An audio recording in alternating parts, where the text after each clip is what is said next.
Ada saru-sarunya tidak? Ada. Ada. Sedikit. Halaman berapa? Yang Tolong dicarikan dan kemudian dibacakan sebentar.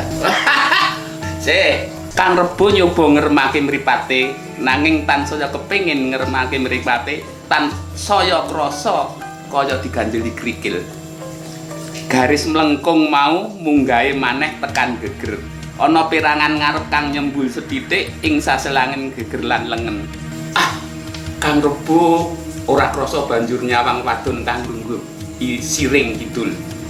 Dadakan Kang Rebo banjur banding-bandingake wadon loro kang lagi adus udo blejet ing ngarepe iku. Stop. Saudara, ini sudah sampai persoalan itu, jadi saya takut kalau nanti disensor.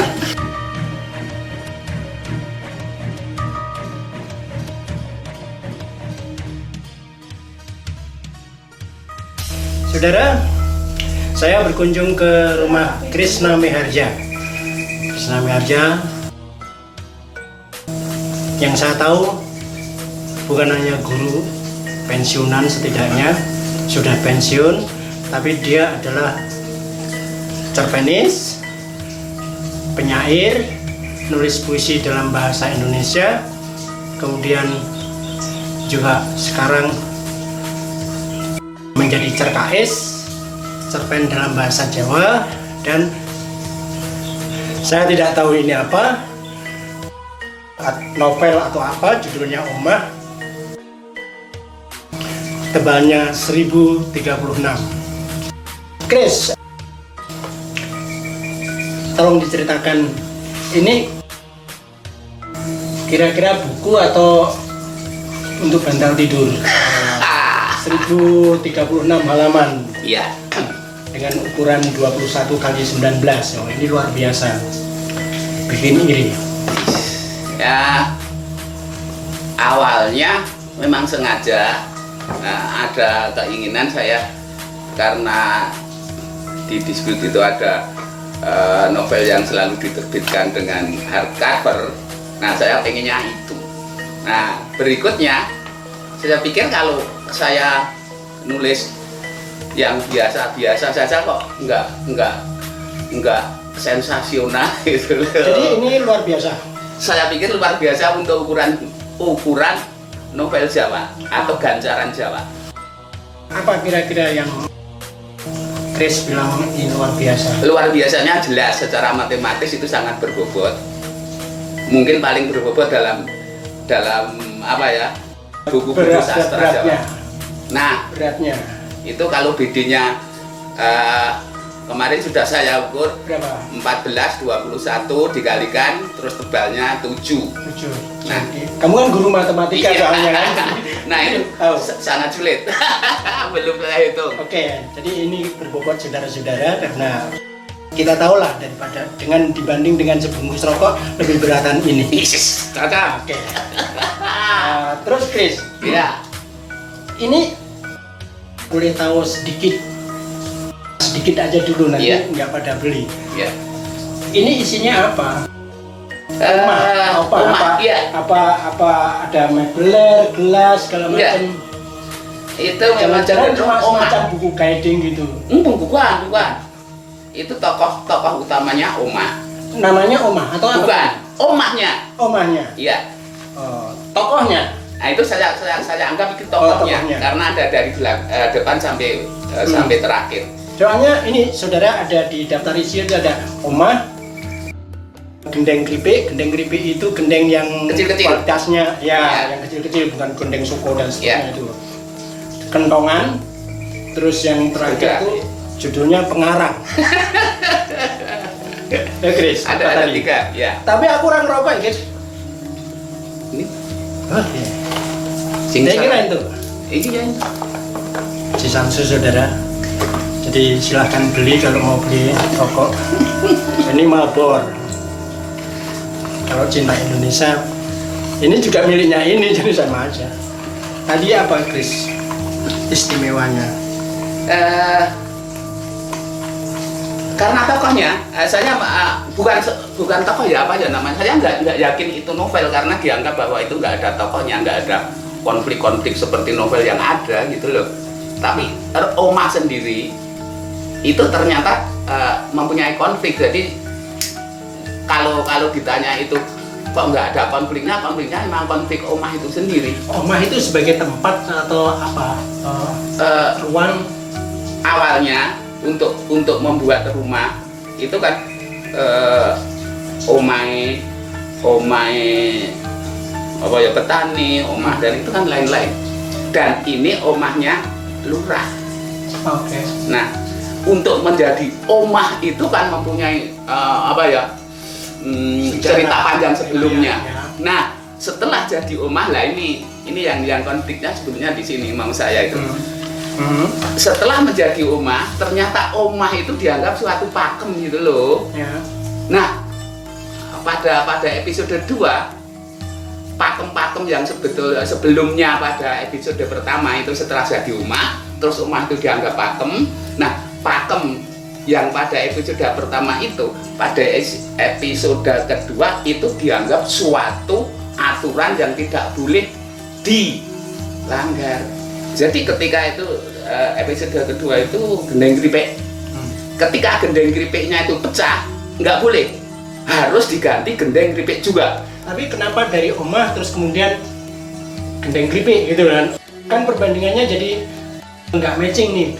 Matching sekali. Atau terus kemudian dari omah gendeng keripik terus kentongan, bukannya misalnya omah terus misalnya apa lemah misalnya terus kemudian langit misalnya gitu. Misalnya. Iya. Itu karena saya milih gendeng keripik itu satu bagian kecil dari aturan yang sudah dipakemkan pada omah. Aturan kecil saja nggak boleh dilanggar, nggak boleh diganti gitu loh. Itu gendeng keripik. Iya. Dan meskipun itu gampang pecah. Iya. Di situ juga saya ceritakan. Ini yang paling gampang pecah saja nggak boleh diganti. Nah, itu terus kita meloncat kemudian bukan tiba-tiba ding. Mak bedunduk itu terus kemudian kentongan. Nah, ini menggoknya di sini. Tapi nggak menggok juga. Pada episode ketiga itu setelah tadi omah dipakemkan, pakemnya tidak boleh dilanggar. Nah, omah sendiri konflik dengan bangunan-bangunan sekitarnya. Dalam hal itu konfliknya sama langgar di depannya. Dan pemutusan. Ini maksudnya omah itu manusia yang ada di rumah itu atau bagaimana? Otomatis manusianya itu sudah dipakemkan oleh omahnya. Nah, gitu. Jadi mau saja itu omahnya itu loh yang jadi apa ya, fokus itu. Tapi supaya tidak salah pengertian harus dikatakan bahwa ini adalah novel Jawa. Maksudnya bukan hanya manusia Jawa tapi berbahasa Jawa. Iya. Grace, kenapa? Tapi saya minta maaf mengajak beliau ngomong-ngomongin dengan bahasa Indonesia karena bahasa Jawa saya sangat komunikatif, jadi saya takut Anda nanti jadi malah iri dengan saya karena saya menang novel Jawa. Grace, kamu itu kan dulu menulis dalam bahasa Indonesia, cerpen maupun puisi. Saya ingatkan cerpen beliau itu dulu pernah bikin heboh dan pernah diperkerakan oleh adiknya Pak Harto pada zaman dulu. Saya sebagai redakturnya cukup ketir-ketir, tapi tidak apa-apa, itu masa lalu. Chris, ini pakai bahasa Jawa. Iya. Kenapa memakai bahasa Jawa? Apakah sampean takut kompetisi dengan penulis-penulis bahasa Indonesia? Enggak, kebetulan itu mungkin kalau di dalam bahasa Indonesia nggak menarik itu, dan saya tidak akan mendapatkan apa ya, efek baliknya itu loh. Nek wong Jawa kowe ternyata gawe omah ngene. Nah itu lho karep saya begitu. Nek ning Indonesia opo iki nyritake Jawa malah ora ono efeke. Nyritake Jawa kok nganggo bahasa Indonesia kaya Pak Umar Khayyam kae. Nah, arep nulis buku ra iso terus nulis novel. Nyun sewu Pak Khayyam. Niku namung geguyon. Itu alasannya ya. Iya. Jadi apa ya? Lebih tepat ditulis bahasa Jawa. Kalau orang Jawa itu ngarani lebih nges. Iya. Nges itu terjemahannya apa kira-kira? Waduh, apa ya? Nah, lo keterbatasan. Ini kasus ya, untuk menerangkan kata nges saja bahasa Indonesia sudah nggak berdaya. Jadi kita tahu kosakata bahasa Indonesia itu baru mencapai tidak sampai 5.000-an kalau tidak salah. Sementara kosakata bahasa Jawa itu luar biasa.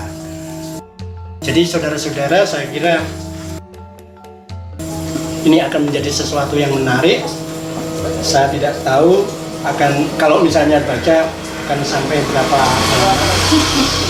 Ada saru-sarunya tidak? Ada. Sedikit. Halaman berapa?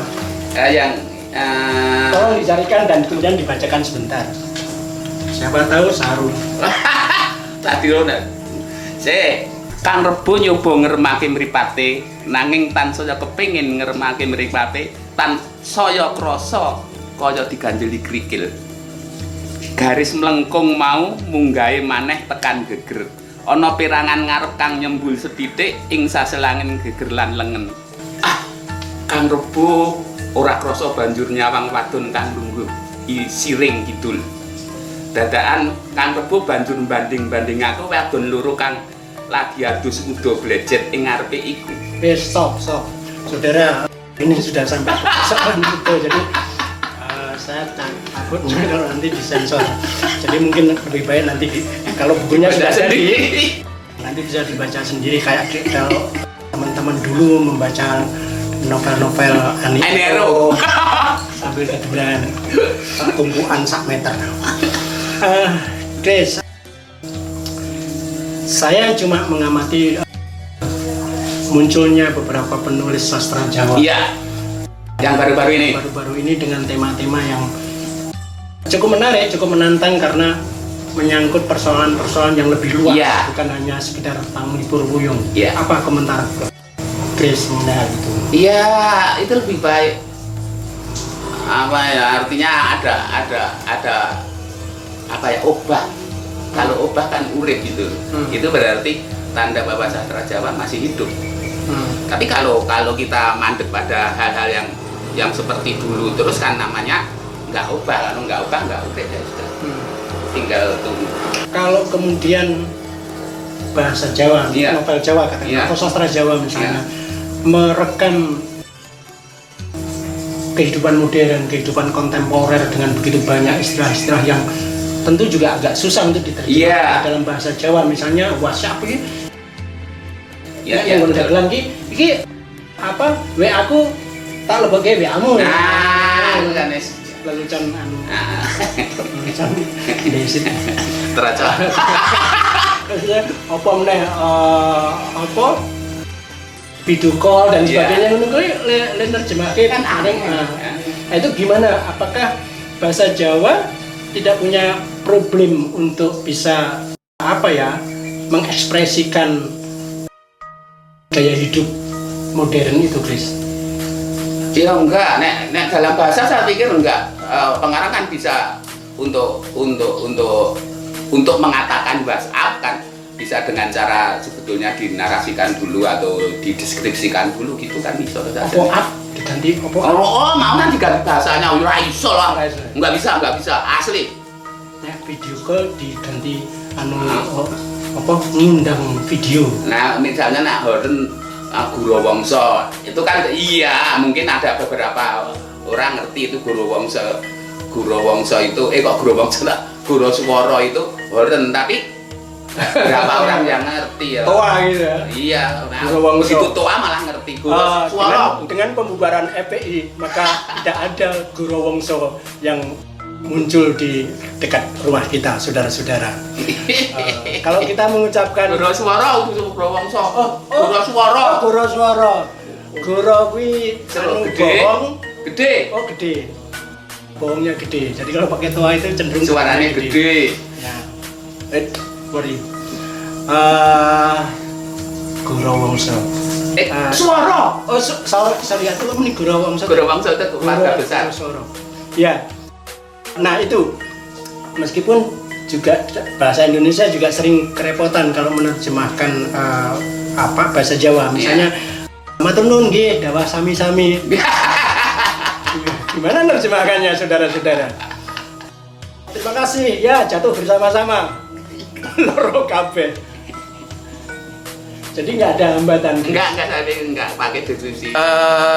Ya kadang-kadang ada hal-hal yang tidak nges atau tidak tepat jika saya tulis dengan bahasa Indonesia. Jadi agar lebih lebih mengena jika saya tulis dalam bahasa Jawa itu saja sebelumnya kan nanti. Chris, ini novel sampean yang dalam bahasa Jawa yang pertama atau yang keberapa? Untuk jadi buku? Ya. Organ buku pertama. Ini memang disiapkan untuk buku setebal gini gitu? Iya. Satu kesatuan utuh? Iya. Bukan kumpulan? Bukan gitu ya? Kalau itu kan bisa saya potong kan. Berapa lama prosesnya? Menulis Nggak lama secara juga. teknis? Enggak. 2 minggu? Anunya dulu. Kamu itu biasanya kalau ikut lomba, kalau deadline dia bisa 3 hari nulis novel? Enggak. Untuk ide itu dulu ya 3 tahun yang lampau idenya itu saya sudah pensiun, saya ikut ide itu mengajukan apa jalannya kayak sinopsis ya. Nah sinopsisnya saya cuma tiga kalimat. Oh kemana? Satu, omah sebagai suatu bangunan yang dipakemkan. Terus omah berkonflik dengan keluarga, dengan penghuni. Omah berkonflik dengan bangunan di sekitarnya dan budaya di sekitarnya. Itu saja cetok ditolak. Nah, berikutnya tetap itu idenya itu sudah saya tulis beberapa halaman ya, seperti 30-an. Kebetulan nggak masuk, saya kebetulan masuk di sana, jadinya itu nggak saya teruskan. Terus kemarin, nah sudah saya jadikan. Tetap ide itu, jadi idenya sudah lama tapi nulisnya cuma baru kemarin berapa bulan lah. Ya. Lumayan. Ya 2-3 bulan. Iya. Kamu mau ngomong apa dengan novel? Keinginan saya ya, kalau moga-moga nanti pembaca tahu bahwa yang saya maksud omah itu adalah budayanya itu sendiri, bukan omahnya ya, budayanya. Ternyata budaya itu akhirnya mengikat manusianya yang membuat budaya. Dan ternyata ketika berbenturan dengan budaya lain juga akan konflik itu. Oke. Ini kira-kira mau launching kapan? Enggak pakai launching, orang ada duit. Punya duit atau takut dibantai? Oh, nek takut dibantai saya enggak akan. Wes kendel ya? Wah, kendel banget aku. Oke. Karena apa? Karena apa ya? Yang namanya karya kan sudah karya. Itu mau dipro ya sudah, itu karya saya. Saya nggak akan membelanya. Ben dadi kowe sanggeni ngono lho. Rasa di nyonya ki wong ampuh kok ora iso goleki bapakne dhewe iku lho. Tapi yo Wisanggeni itu saudara-saudara, dia gitu ketika Brontoyudo mau Brontoyudo. Nah, nek tekan Brontoyudo wis rasa dinggo ya ora apa. Jadi ini mau dihidupkan atau mau dimatikan. Nah, itu akan sangat tergantung pada dewanya. Semangat kita berkesenian, semangat kita bersastra itu apa? Apakah hanya untuk sekedar pertarungan eksistensial di antara teman-teman, atau kita sama-sama berproses apa ya, memayu hayuning. Iya, itu sembako itu. Untuk saat ini rasa-rasanya menerbitkan buku secara seperti dulu itu kok sulit sekali, apalagi berbahasa Jawa. Penerbit mayor atau apa namanya ya, penerbit mayor, saya pikir nggak akan mau karena dianggapnya nggak menjanjikan untuk kembali modal. Jadi ya saya terbitkan sendiri. Jadi ini dengan biaya sendiri gitu? Enggak, patungan sama penerbitnya. Jadi dibiayai penulis sama penerbitnya. Artinya ini dijual kan? Oh iya. Bukan untuk koleksi gitu kan? Oh bukan. Demikian bincang-bincang sejenak dengan Saudara Krisna Miharja. Tak wacake pengarangnya sedikit. bulan cuma pendek. Kresna Miharja pensiunan kang isih tetep ngripta gancaran, geguritan lan opo wae kang binabar ing basa Jawa lan basa Indonesia. Wis akeh karya-karya bukune sing nah, kira-kira gitu itu. Jadi beliau adalah seorang pensiunan yang akan mulai produktif untuk meramaikan sastra kita, entah itu sastra Indonesia maupun sastra Jawa. Selamat kepada Kresna dengan terbitnya ini. Apalagi yang mau diomongkan, mau dipromosikan atau apa? Enggak lah. Ya memang kalau moga-moga kalau ada yang baca saya terima kasih, itu saja. Kalau tidak ada? Kalau tidak ada, ya ditunggu besok kan akhirnya ada. Karena apa? Karena ini saya pikir bukunya agak aneh gitu loh. Nggak ada yang nyamain. Ini di toko buku, di Indi atau di apa? Belum cetak tahu masal saat ini. Belum cetak masal, Ya. saudara.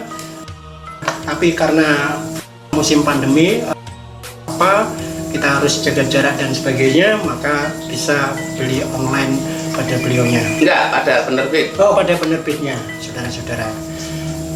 Terima kasih. Kita ketemu lagi dengan orang-orang kreatif yang lainnya. Terima kasih, Saudara Kresna. Ya, Saling